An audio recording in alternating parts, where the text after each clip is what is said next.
Jangan lupa like, komen, dan subscribe. Bismillah, alhamdulillah, wassalatu wassalamu ala rasulillah, amma ba'd. Ya baik, kita lanjut materi kita masih di pembagian bilangan pecahan. Ya, kita sudah masuk di nomor 3, pembagian bilangan bulat oleh bilangan pecahan.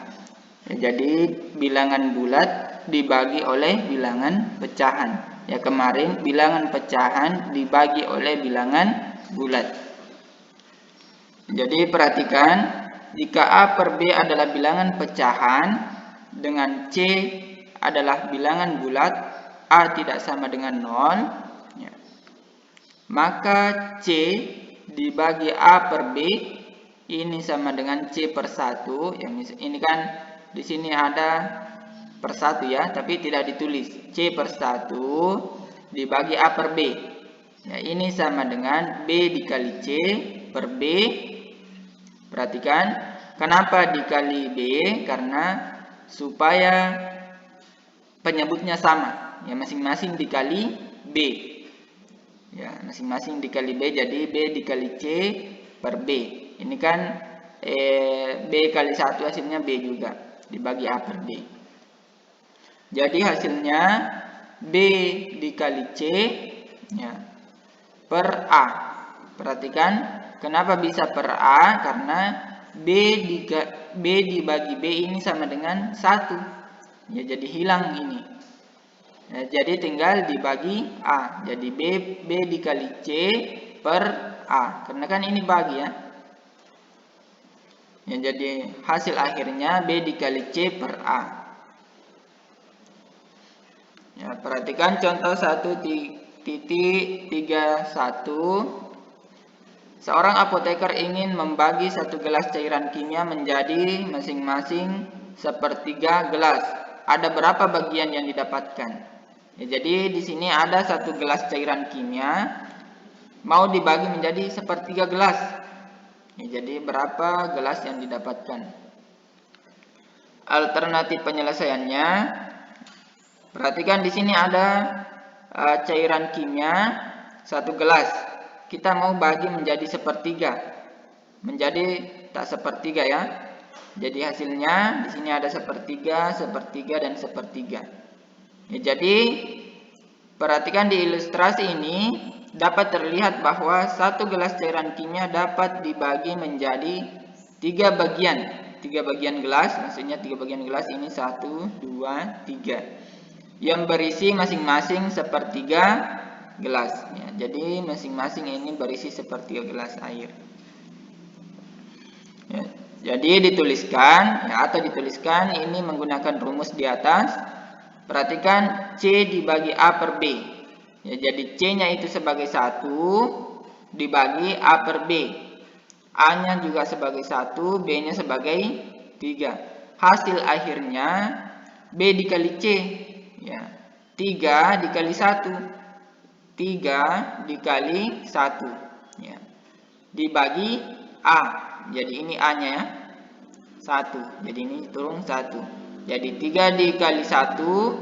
3 dibagi 1 hasilnya 3. Ya, jadi 3 ya. 3 gelas. Maksudnya ini 3 gelasnya.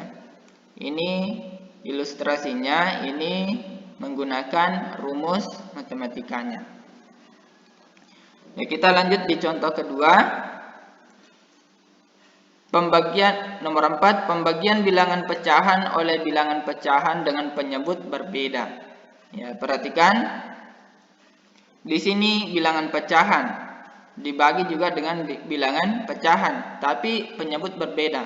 Kemarin penyebutnya sama. Jadi perhatikan, jika A per B dan C per D adalah bilangan pecahan dengan C tidak sama dengan 0. Ya, jadi ini C tidak boleh sama dengan 0. Ya, maka A per B dibagi C per D ini sama dengan A dikali D per B dikali D. Perhatikan, kita mau dulu samakan penyebutnya. Ya, jadi masing-masing dikali D. Ini ya, di masing-masing dikali D. Dan ini masing-masing dikali B. supaya nanti penyebutnya sama B dikali D dengan B dikali D. Ya. Jadi A dikali D per B dikali D dibagi B dikali C per B dikali D. Jadi sama dengan A dikali D per B dikali C. Ya, sama tadi. Ini B dikali D dengan B dikali D ini kan dibagi hasilnya 1. Ya, jadi tidak ditulis. Jadi tinggal A per A dikali D dibagi B dikali C. Ya, sama ini akhirnya. Perhatikan contoh 1.32. Bagaimana kalau sepertiga gelas cairan kimia dibagi menjadi bagian-bagian yang terdiri dari masing-masing 1/6 gelas. Ya, jadi di sini alternatif penyelesaiannya. Ya, di sini sudah ada cairan sepertiga gelas cairan kimia. Ya, jadi kita mau bagi ini menjadi 1/6.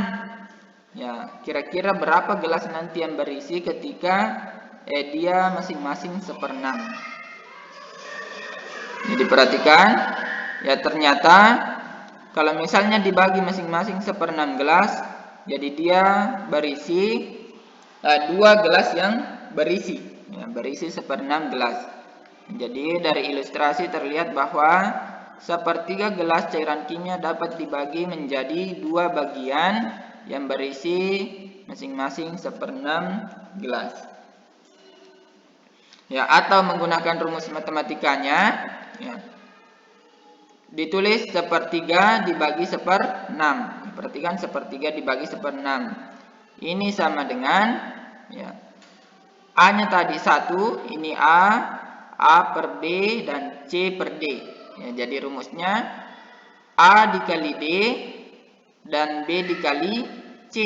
Ya, ini A per B, ini C per D. Berarti ya, A dikali D dan B dikali C. 1 dikali 6 hasilnya 6, 3 dikali 1 hasilnya 3. Jadi 6 per 3 hasilnya 2. Ya. Kita lanjut di contoh kedua. Contoh 1.33. Tentukan hasil dari 1/2 dibagi 3/4. 1/2 dibagi 3/4. Ya, jadi ini penyebutnya berbeda ya. Alternatif penyelesaian, perhatikan 1/2 dibagi 3/4 ini sama dengan 1/2 dikali 4/3. Ya. Sama tadi, ya, sama tadi. Kalau misalnya kita mau menggunakan rumus yang pertama, ya sama hasilnya. Kalau misalnya kita ini balik, ya, ini dibalik 3/4, tapi di sini pembagian 3/4. Ya, kalau berubah menjadi 4/3 berarti dia berubah menjadi kali. Ya, jadi penyebutnya berubah menjadi pembilang. Ya, sama tadi kalau misalnya kita mau samakan dulu penyebutnya, baru dihilangkan menggunakan rumus. Ya. Jadi ini A per B dan C per D. Ya, rumusnya tadi A dikali D dengan B dikali C. Ya, jadi sama. Jadi 1 dikali 4 hasilnya 4, 2 dikali 3 hasilnya 6. Jadi 4/6. Ini 4/6 kita mau sederhanakan masing-masing dibagi 1. Ya, bisa 1, tapi tidak sederhana. Ini masing-masing dibagi 2 supaya hasilnya menjadi 2/3 ya. Karena 4 dibagi 2 hasilnya 2, 6 dibagi 2 hasilnya 3. Ya, insyaallah Nanda bisa dipahami.